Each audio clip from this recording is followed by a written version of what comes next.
Ya, selamat malam pemirsa. Jelang Pilpres 2024, PD Perjuangan terus membuka komunikasi dengan partai politik lain.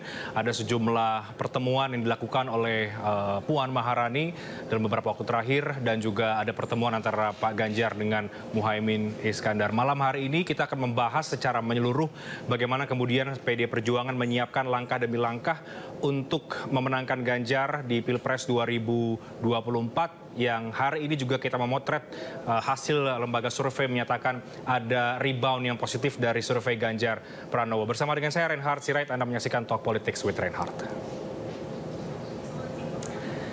Baik, dan kita akan mulai dari informasi yang pertama. Pemirsa, ini kita bicara soal survei terlebih dahulu. Suara Ganjar Pranowo menanjak drastis dalam survei Litbang Kompas yang digelar di periode 27 Juli hingga 7 Agustus 2023. Dari hasil survei tersebut, Ganjar Pranowo unggul terhadap dua capres lainnya.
Dan malam hari di Talk Politics with Reinhard, saya sudah kedatangan Sekjen PD Perjuangan, Mas Hasto Kristianto. Kita akan banyak membahas mengenai seluk-beluk dan juga situasi serta dinamika politik terkini yang menarik untuk kita elaborasikan lebih jauh bersama dengan Mas Hasto Kristianto. Selamat malam, Mas Hasto. Malam. Terima kasih, Mas Sekjen sudah hadir di Talk Politics with Reinhard lagi. Kembali hadir bertemu dengan kami untuk membahas situasi politik terkini. Saya ingin mulai, Mas Hasto, dari hasil survei ya, yang tadi kita lihat hari ini dari Kompas, ada rebound survei dari Mas Ganjar Pranowo mengikuti survei indikator politik sebelumnya. Jadi dalam simulasi 3 nama, Mas Ganjar sudah menyalip Pak Prabowo Subianto. Dari kacamata Mas Hasto sendiri, apakah ini karena faktor politika atau ada faktor yang lain yang bisa membuat rebound surveinya Mas Ganjar Pranowo ini? Ya, ada beberapa faktor. Yang pertama, rakyat semakin mengenal Pak Ganjar Pranowo dengan tingkat disukainya yang jauh lebih besar daripada Pak Prabowo dan Pak Anies, maka otomatis ini berdampak pada naiknya elektoral Pak Ganjar sehingga terjadi rebound. Dan ini artinya Ganjar menuju puncak, sementara Pak Prabowo sudah mencapai puncak dan cenderung untuk menurun.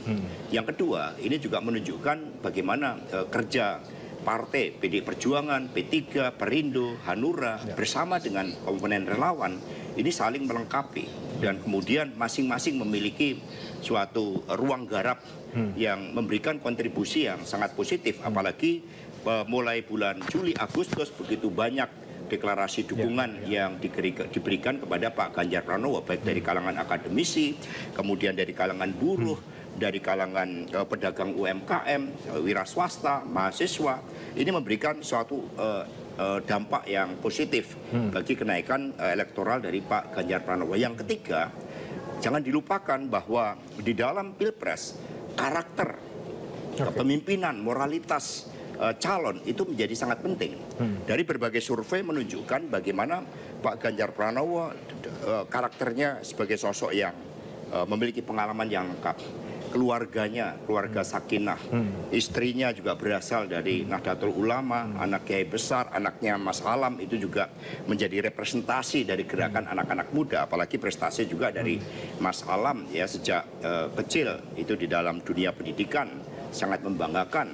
Kemudian dari keluarga, kemudian prestasi Pak Ganjar mampu mengetaskan 1 juta kemiskinan, tercepat dibandingkan provinsi-provinsi yang lain, kemudian kebijakan-kebijakan pro rakyat, tapi yang lebih penting bahwa dengan daya gerak Pak Ganjar ini kemudian memberikan suatu kesadaran pada publik bahwa kesinambungan kemajuan yang dilakukan oleh Presiden Jokowi itu harus dipastikan pada orang yang tepat. Dan itu adalah Pak Ganjar Pranowo. Hal-hal inilah yang mendorong elektoral naik sehingga kita saksikan hari ini dari beberapa lembaga survei yang kredibel, bukan abal-abal, menunjukkan tingkat kepercayaan yang makin besar. Ini membangun 3 faktor optimisme. ini ya Mas Hasto ya? Iya betul. Oke, kepemimpinan yang tadi Mas Hasto katakan baik di tingkat keluarga dan juga di tingkat pemerintahan, ini seberapa penting berpengaruh terhadap bagaimana masyarakat atau publik kembali atau melihat menyukai sosok Pak Ganjar kalau kita bicara sosok pemimpin masa depan di tahun 2024? Ya, ini memberikan suatu jaminan, apalagi dengan jumlah penduduk yang lebih dari 270 juta rakyat Indonesia. Rakyat menyadari pentingnya pemimpin yang punya stamina tinggi, pemimpin yang punya pengalaman yang lengkap, dan Pak Ganjar ini digembleng di lembaga DPR dengan tingkat pertarungan politik yang sangat intens, dan kemudian juga sebagai gubernur 2 periode. Sehingga di dalam ujian-ujian selama di DPR dan juga sebagai gubernur, Pak Ganjar membangun karakter kepemimpinan yang konsisten, karakter kepemimpinan yang menyelesaikan masalah rakyat, dan kemudian yang lebih membahagiakan, Pak Ganjar ini mencari solusi terhadap berbagai persoalan rakyat sebagaimana Pak Jokowi lakukan dalam tradisi belusukan. Bahkan Pak Ganjar bisa dengan enak tidur di rumah penduduk, sesuatu yang tidak bisa dilakukan oleh calon lain. Kedekatan antara pemimpin dan rakyat inilah yang akhirnya menimbulkan suatu apresiasi yang sangat positif. Padahal di ujung masa jabatan justru sebetulnya Mas Hasto ya. Masyarakat Jawa Tengah terpotret tampak agak berat dalam tanda kutip melepas Pak Ganjar sebagai gubernur ya. Iya, apalagi nanti setelah tanggal 5 September ini akan muncul suatu daya gerak yang lebih maksimum dari Pak Ganjar Pranowo. Kemarin sejak dideklarasikan pada tanggal 2 April, Pak Ganjar kan punya tanggung jawab untuk menyelesaikan seluruh kewajibannya sebagai gubernur. Dan ketika Pak Ganjar bertemu dengan rakyat, rakyat datang dengan penuh antusias bertemu dengan Pak Ganjar. Ini menunjukkan bahwa pemimpin itu harus dicintai oleh rakyat. Dan ini menjadi suatu modal yang sangat penting yang membedakan Pak Ganjar Pranowo dengan Pak Prabowo dan juga dengan Pak Anies Baswedan. Oke, Mas Hasto, menarik juga kalau kita mencermati hasil survei ini, juga ada berpandangan bahwa ini juga bisa jadi karena faktor gerakan di grassroots, di akar rumput yang mungkin semakin solid ya, tidak hanya kekuatan partai politik tapi juga ada gerakan di akar rumput. Nah, bagaimana Mas Hasto mencermati soal dukungan yang datang dari bawah, yang mungkin dari barisan relawan atau dari grassroots, baik yang dari parpol atau mungkin yang non partai politik? Ini istilah Pak Jokowi sudah kerek. Sudah kerek. Sudah kerek. Jadi ketika relawan-relawan, bahkan relawan Pak Jokowi ini kan hampir 96% yang memberikan dukungan kepada Pak Ganjar Pranowo. Ini mereka kan sudah punya pengalaman di dalam 2 kali pemilu berturut-turut dengan tingkat kontestasi yang sangat tinggi, yang diwarnai oleh politik identitas, sehingga mereka sudah punya suatu basis penggalangan yang sangat baik, rekam jejak untuk door to door, rekam jejak di sosmed, dan kemudian didukung oleh partai politik yang memang saling melengkapi. PD Perjuangan dengan 1,2 juta pengurusnya, 54% kepala daerah yang tanggal 19 kemarin, semua melakukan door to door dengan menempel stiker Pak Jokowi bersama dengan Pak Ganjar. Dan kemudian juga ada dengan Bung Karno, dengan Ibu Megawati Soekarno Putri, ya kan Mas Gibran, Wali Kota Solo, Pak Erick Cahyadi, semua ikut menempel. Ini menjadi gerakan yang sangat kuat. Perindo kita lihat punya kapabilitas di dalam membangun persepsi positif, jejaring UMKM-nya, bahkan kemudian Mars Perindo itu juga sudah dikenal baik oleh anak-anak kecil, generasi C. Kemudian P3 dengan kekuatan penggalangan Islam, Hanura juga dengan infrastruktur yang makin lengkap di bawah kepemimpinan Pak Oso. Ini menunjukkan daya gerak yang memadukan antara kekuatan partai, kekuatan relawan, dan tokoh-tokoh masyarakat. Bahkan besok itu hampir beberapa guru besar dari perguruan tinggi di Jawa itu akan memberikan deklarasi kepada Pak Ganjar Pranowo. Akan ada deklarasi dari di Jogja yang dihadiri oleh Ibu Megawati Soekarno Putri dan Pak Ganjar Pranowo. Ini juga menunjukkan bahwa kekuatan kaum terdidik dari para guru besar, dari para dosen untuk memberikan dukungan kepada Pak Ganjar itu semakin kuat. Apa yang Mas Hasto lihat ketika di sisi yang lain kita lihat di level elit dukungan partai politik itu menggemuk di kubunya Pak Prabowo, tapi di sisi yang lain justru terjadi rebound elektabilitas. Ini kan satu hal yang kemudian sangat anomali begitu ya. Apa yang terjadi di elit ternyata belum tentu terjadi di bawah.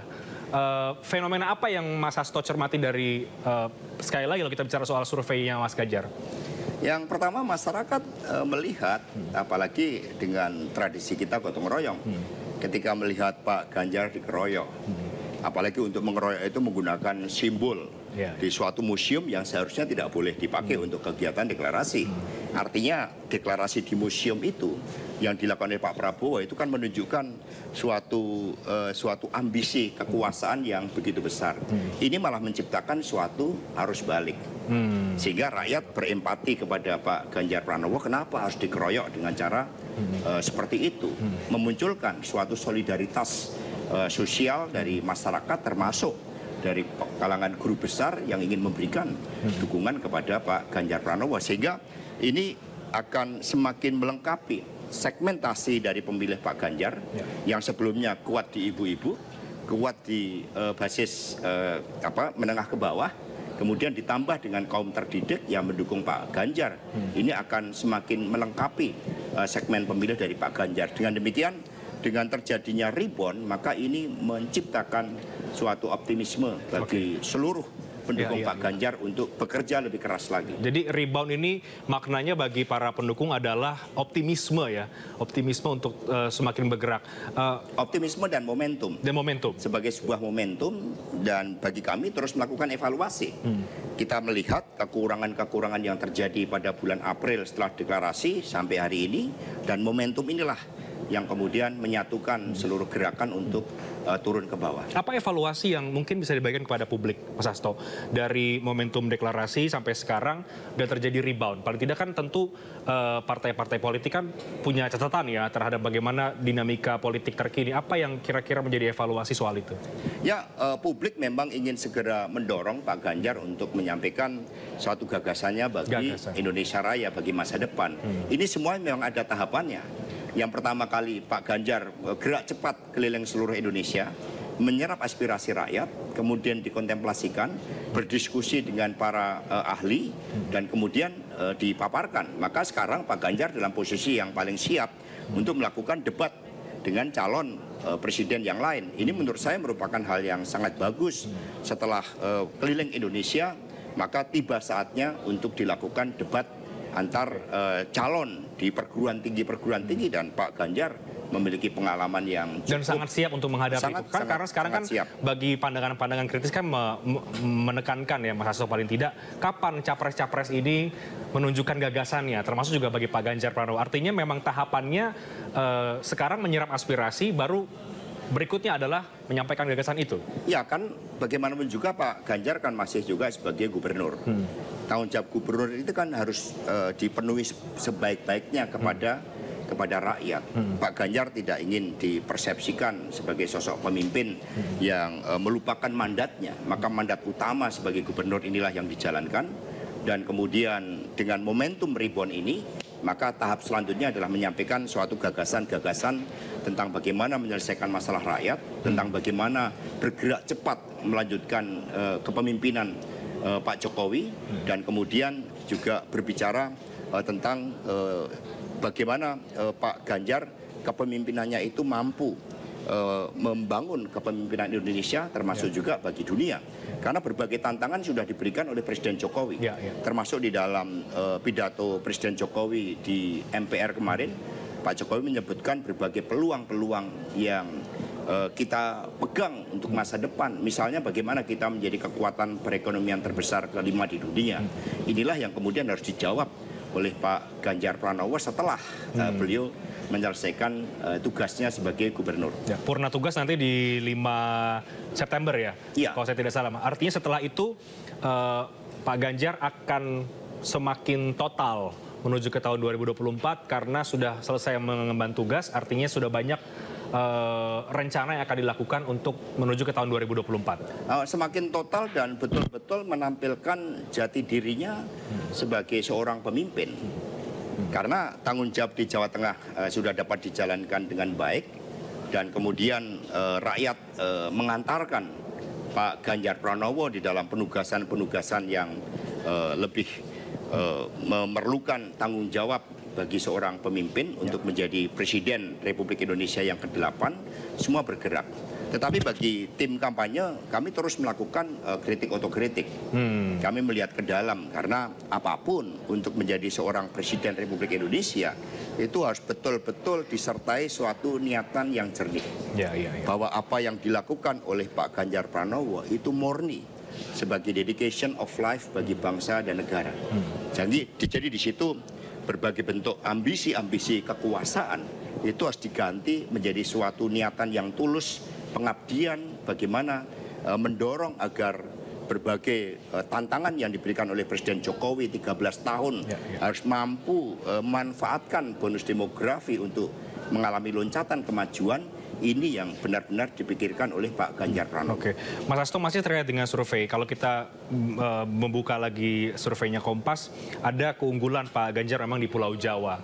Hampir semua Pulau Jawa kemudian mendominasi. Tapi ada tantangan di luar Pulau Jawa. Nah, bagaimana ini kemudian juga dicermati dan juga dikalkulasikan agar yang di Pulau Jawa, di luar Pulau Jawa pun ini juga bisa berbalik situasinya. Seperti apa, Mas Hasto? Ya, salah satunya dengan sinergi. Misalnya dari Perindo, itu kan ada Tuan Guru Bajang. Ya, beliau sebagai sosok yang sangat dihormati di NTB. Ini pasti akan memiliki signifikansi dukungan kepada Pak Ganjar Pranowo, karena Perindo memiliki basis tokoh-tokoh yang juga cukup kuat di luar Jawa. Demikian pula P3. Jangan lupa bahwa P3 ini memiliki basis yang sangat kuat. Misalnya seperti di Kalimantan Selatan, kemudian di Kalimantan Barat, di Sumatera Barat. Ini kan basis-basis tradisional dari P3. Dan kami melihat sendiri bagaimana P3 di bawah pimpinan Pak Mardiono ini bergerak cepat dengan simbol P3 dengan lambang Ka'bahnya. Ini menjadi suatu daya tarik untuk betul-betul menampilkan sebagai partai Islam yang di satu sisi sangat memahami bagaimana Islam sebagai rahmatan lil alamin, tetapi juga transformasi umat Islam di dalam mencapai kemajuan di dalam gerak cepat pembangunan ini akan dapat dijalankan dengan baik oleh P3. Kemudian nantinya faktor siapa yang akan menjadi calon wakil presiden Pak Ganjar itu juga menjadi faktor yang sangat penting. Pasti akan mempertimbangkan aspek-aspek elektoral berdasarkan juga pendekatan-pendekatan geografis tersebut, termasuk di dalam merancang kampanye nanti. Mana yang fokus di Sumatera, mana yang fokus di Jawa, mana yang di Indonesia bagian timur.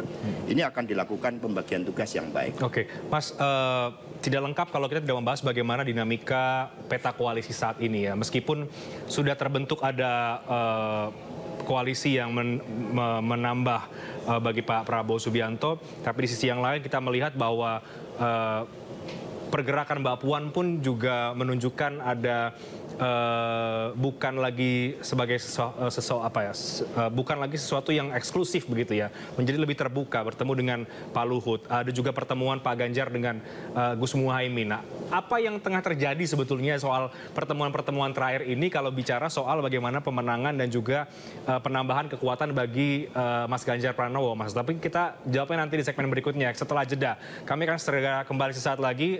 Talk Politik Sweet Rehat akan segera kembali.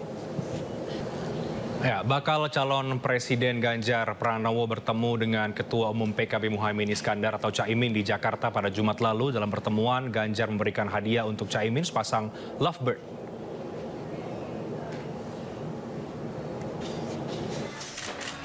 Bakal calon Presiden Partai Perindo Ganjar Pranowo bertemu dengan Ketua Umum PKB Muhaimin Iskandar atau Caimin di Jakarta pada Jumat lalu.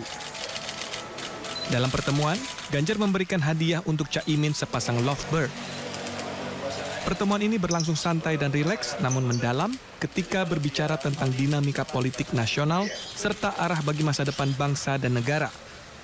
Ganjar dan Caimin juga kompak mengenakan kemeja putih. Keduanya bahkan sempat bersulang sebelum menyeruput teh secara bersamaan. Caimin mengaku pertemuan dirinya dengan Ganjar terdapat sinyal ajakan melakukan koalisi. Diskusi antara Ganjar dan Caimin pun berkembang ke arah politik. Saat ditanya apakah ada ajakan koalisi, Caimin pun tidak membantah. Kendati demikian, dirinya mengaku belum bisa menjawab. Apakah PKB akan bergabung dengan koalisi PDI Perjuangan? Sementara Ketua DPP PD Perjuangan Puan Maharani bertemu dengan Ketua Dewan Penasihat Partai Golkar Luhut Binsar Panjaitan. Pertemuan keduanya membahas perkembangan politik dan ekonomi Indonesia. Puan menampik isu bahwa PDIP sebagai pemenang pemilu 2 kali berturut-turut enggan menjalin komunikasi terlebih dahulu dengan elit parpol lainnya. Puan yang juga ketua tim pemenangan PDI Perjuangan memastikan bahwa PDIP selalu membuka ruang untuk berdiskusi dengan berbagai tokoh politik. Ia menyebut isu yang menyatakan partai yang berlambang banteng moncong putih itu adalah pilih-pilih dalam menjalin komunikasi dengan partai lain yang merupakan klaim tanpa dasar.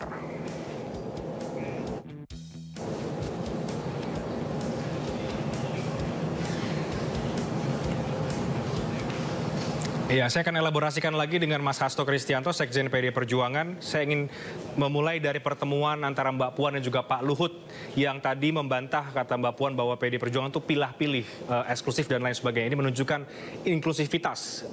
Ada apa sebetulnya Mas Hasto di balik pertemuan antara Mbak Puan dengan Pak Luhut tersebut? Ya cukup satu kata, itu keren. Karena Mbak Puan kan kita tahu dengan tugas-tugas yang cukup berat sebagai ketua DPR, kemudian menunjukkan suatu kepiawaian dalam berkomunikasi, sehingga apa yang dulu dipersepsikan bahwa PDI itu eksklusif itu ternyata tidak terbukti, karena secara ideologis saja PD Perjuangan ini kan mengedepankan semangat gotong royong dan musyawarah sebagai saripati dari Pancasila, sehingga kita nggak pernah memilih-milih teman, dan itu yang ditunjukkan oleh Mbak Puan Maharani. Tidak hanya itu saja, bahkan ketika PSI sebelum menerima Pak Prabowo, saya pribadi saat itu juga bertemu dengan Raja Anthony pada tanggal 19 Juli untuk membahas apakah ada kemungkinan di dalam melakukan suatu kerjasama. Tentu saja kita juga melakukan otokritik terhadap kerjasama yang sudah dilakukan pada tahun 2019 yang lalu. Sehingga proses komunikasi terus kami lakukan dengan Partai Golkar misalnya. Kemarin ketika ada upacara kenegaraan, Ibu Megawati Soekarno Putri bertemu dengan Pak Erlangga, dan kemudian Pak Ganjar Pranowo bertemu dengan Pak Muhaimin Iskandar. Itu artinya kami kokoh dalam prinsip, tetapi cair dalam pergaulan. Jadi tidak menutup pintu komunikasi meskipun katakanlah Golkar dan PKB sekarang menyatakan diri mendukung Pak Prabowo Subianto, bagi PD Perjuangan tidak berarti kemudian komunikasi itu menjadi tertutup dan tetap dilakukan upaya ini. Artinya upaya ini apakah memang untuk menarik dukungan itu atau bagaimana, Mas? Ya, karena kita tahu bahwa Partai Golkar, PKB itu juga masih mengedepankan etika politik. Mereka tidak pernah menerapkan politik divide et impera. Kan ada partai juga yang sukanya mengiming-imingi kader PD Perjuangan yang lagi kesusahan, ditawarin sesuatu, kemudian mencoba supaya dibujuk rayu agar pindah ke partai tersebut. Kalau PD Perjuangan kan tidak pernah melakukan itu.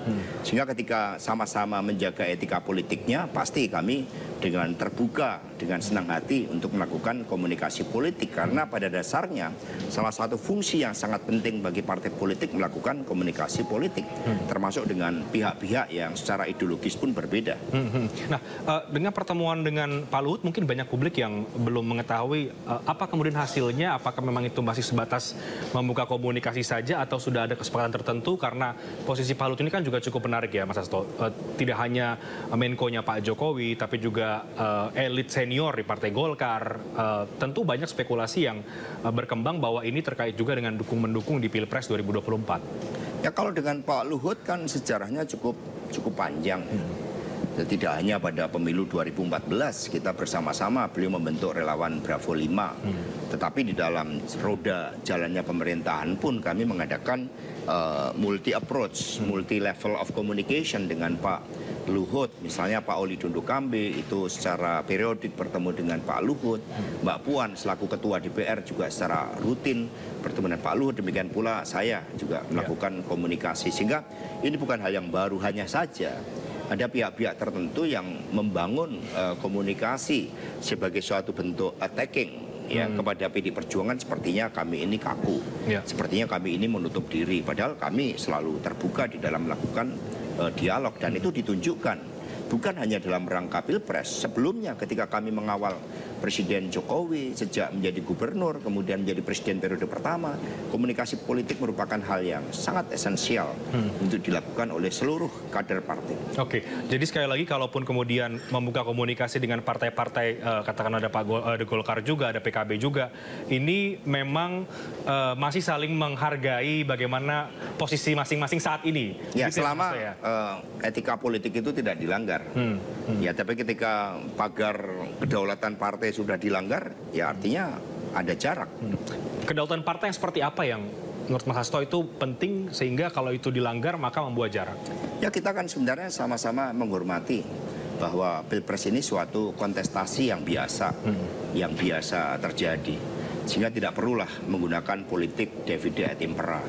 Kemudian sepertinya ada yang kecewa di internal partai, kemudian dilakukan bujuk rayu kekuasaan, atau sedang ada persoalan-persoalan terkait dengan kehidupan perekonomiannya, kemudian ditawari untuk masuk ke partai tersebut. Ini sesuatu hal yang diharamkan oleh PD Perjuangan, karena berpartai ini prinsipnya kan atas dasar sukarela. Seseorang yang mau menyatukan diri dengan ideologi dan platform partai, mari berjuang bersama-sama untuk Indonesia yang lebih baik, Indonesia yang lebih adil, yang lebih maju, yang lebih sejahtera, bahkan tanpa berpikir mau menjadi apa. Karena kami diajarkan oleh Bung Karno, oleh Ibu Megawati Soekarno Putri, bahwa berpolitik itu harus bergerak ke bawah, melihat harapan akar rumput, mimpi akar rumput. Mereka berjuang untuk mendukung Pak Jokowi, anak ranting kami, ranting PAC kami berjuang. Bahkan sempat ada cukup banyak yang saat itu meninggal dunia, ada sekitar 5 di dalam pemilu karena kelelahan. Itu mereka berjuang karena dharma bakti bagi bangsa dan negara. Tidak ingin seperti apa, menjadi seperti apa, ingin jabatan apa. Ini yang diajarkan oleh Bung Karno dan Ibu Megawati Soekarno Putri. Sama, saya sebagai sekjen tugasnya mengurus partai, bukan pada ingin menjadi menteri bidang apa. Ini yang kemudian kami tanamkan sebagai bagian dalam disiplin organisasi, bahwa dedication of life bagi bangsa dan negara itu merupakan hal yang mutlak, jauh di atas kepentingan pribadi dan golongan. Oke, nanti kita bahas lagi soal kedaulatan partai dan divide et impera yang tadi Mas Hasto sebut-sebut. Kita akan diskusikan setelah jeda soal itu. Tetap bersama kami di Talk Politics with Reinhardt. Ya, kita sudah banyak tadi membahas kondisi politik terkini bersama dengan Mas Hasto, Sekjen PD Perjuangan. Sekarang kita bicara kemudian bagaimana langkah politik ke depan. Itu juga menjadi penting ya Mas Hasto. Setelah ada momentum rebound, bagaimana kemudian membuat ini supaya momentumnya terus terjaga, bahkan bisa semakin naik, dan juga faktor-faktor yang lain seperti tambahan koalisi mungkin atau kerjasama, atau soal nama-nama cawapres yang sampai sekarang mungkin masih banyak ditunggu oleh masyarakat. Bagaimana menjaga momentum rebound ini, Mas Hasto? Ya, yang pertama tim kampanye itu segera difinalisasi. Karena kerjasama dengan P3, dengan Perindo, dengan Hanura itu sebenarnya sudah memenuhi representasi dari keindonesiaan kita. Bahwa nanti akan ada partai yang bergabung, misalnya gagal membentuk kerjasama dengan partai lain, atau katakanlah kemarin mereka pacaran dan kemudian 2-3 bulan merasakan, wah ternyata kok karakter pacarnya seperti ini, nggak cocok. Nah, kemudian mau bergabung ke Pak Ganjar Pranowo. Kita tentu saja nggak boleh sombong, nggak boleh menolak. Kemudian yang kedua, sudah saatnya kita masuk ke ruang gagasan. Bagaimana Pak Ganjar Pranowo, Pak Prabowo, Pak Anies menyampaikan gagasan-gagasan terbaik bagi Indonesia. Itu melalui debat-debat antar bakal calon presiden. Jadi meskipun bakal calon presiden, ya saatnya juga untuk menyampaikan gagasannya, harus siap diuji gagasannya, harus siap diuji bagaimana rekam jejaknya, bagaimana prestasinya, bagaimana komitmennya bagi rakyat, bagi masa depan, bagaimana pengenalannya terhadap Indonesia. Indonesia negara yang begitu besar dan punya potensi yang hebat untuk masa depan selama kita memberikan perhatian terhadap sumber daya manusia kita melalui revolusi mental, pendidikan vokasi, kemudian berbagai gemblengan suatu daya juang agar semua punya spirit yang berkobar-kobar sebagaimana para pendiri bangsa kita.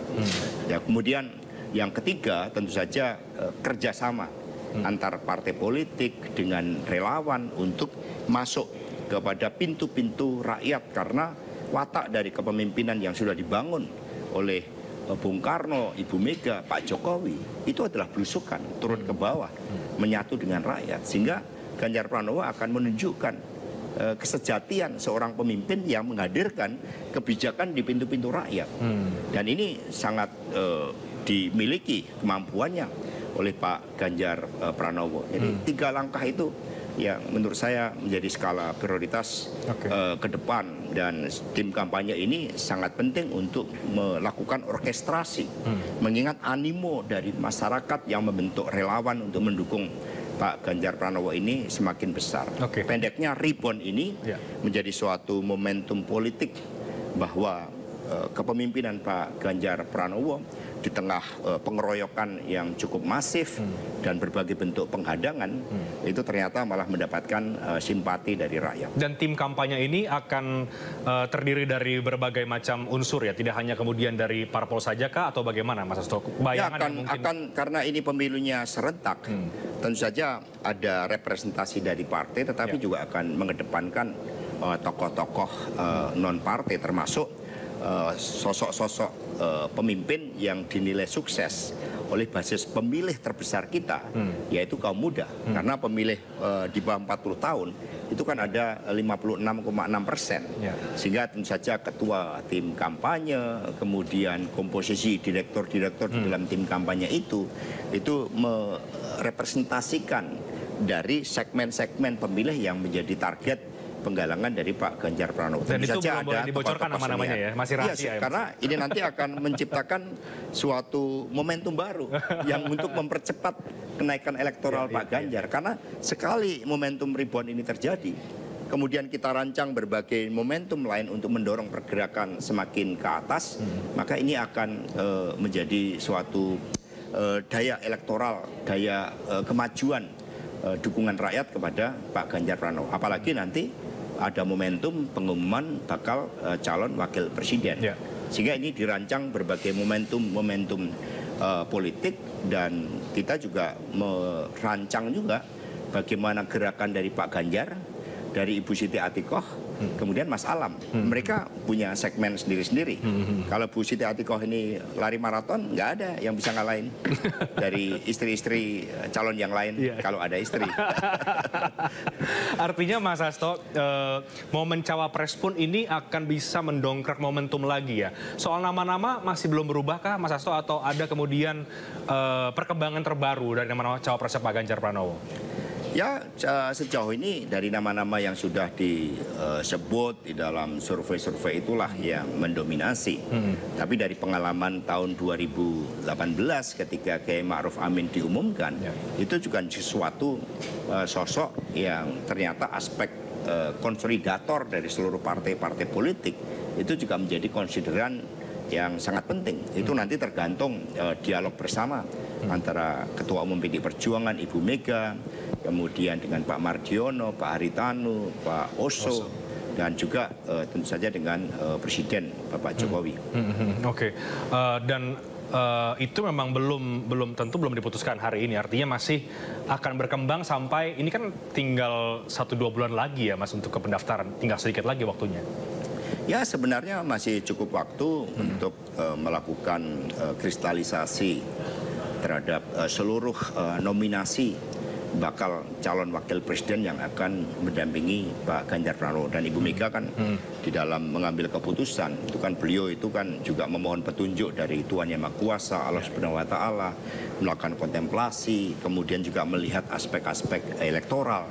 Tapi yang paling penting kesesuaian dengan Pak Ganjar Pranowo, karena ini satu kesatuan di tunggal.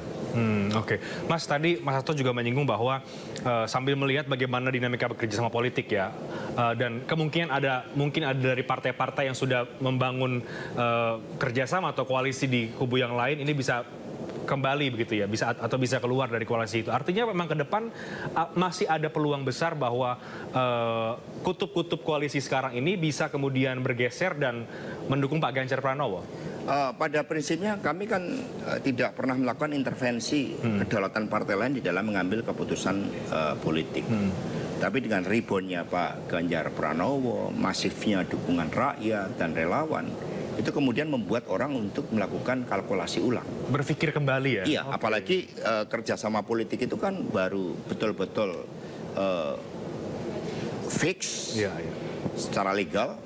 Itu kan ketika didaftarkan. Di KPU. Sekarang mungkin masih prakoalisi. Sebelum itu masih pacaran. Istilahnya seperti itu. Jadi bisa saja cocok.